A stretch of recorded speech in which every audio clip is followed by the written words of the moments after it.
Every memory of my childhood, both good and bad, was connected to food. When we were happy, we celebrated by eating. When we were sad, we consoled ourselves with comfort food.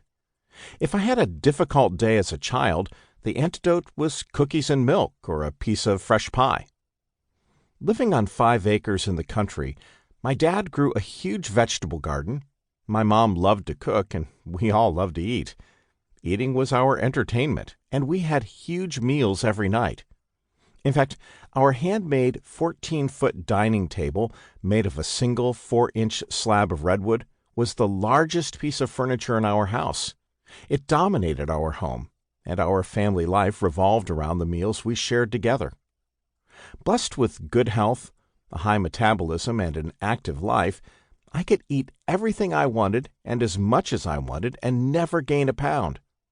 When I married Kay, I was as thin as a flagpole, even though I rarely exercised and ate junk food constantly. I paid no attention to my health. Then, in 1980, at age 25, I became the founding pastor of Saddleback Church in Southern California.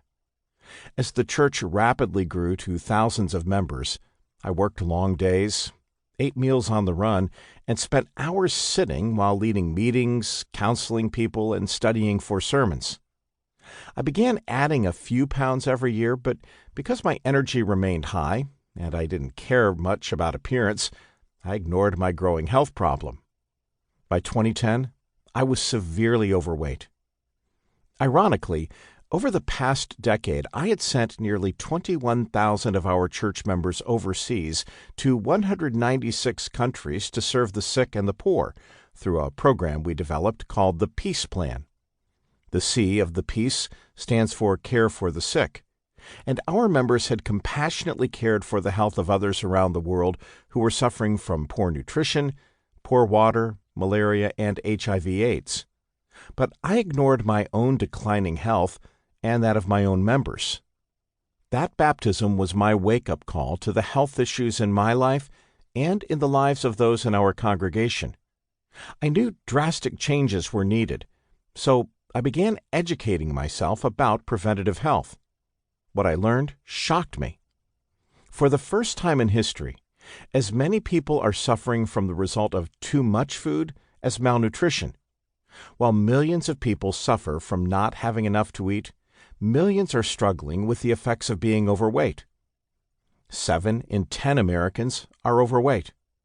Diabetes, heart disease, and other lifestyle-based diseases now kill more people than infectious diseases worldwide. The next Sunday, I stood before my congregation and made this public confession. Friends, I've been a poor steward of my health and a terrible example for you. While we've been helping many around the world, I've ignored the problem here at home. So today, I am publicly repenting, and I ask for your forgiveness. God expects us to take care of the bodies He has given us, but I've not done that. Now, I've only gained 2 to 3 pounds a year, but I've been your pastor for 30 years, so I need to lose 90 pounds. Do any of you want to join me in getting healthy? The audience responded with sustained applause. Honestly, I expected that maybe a couple hundred people would join me in my quest to get healthy.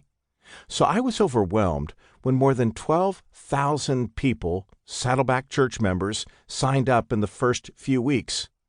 Now I needed a plan. It had to be simple, inexpensive, and scalable. Since I was preaching that day about a man in the Bible named Daniel who refused to eat junk food and challenged a king to a health contest, I named the program the Daniel Plan.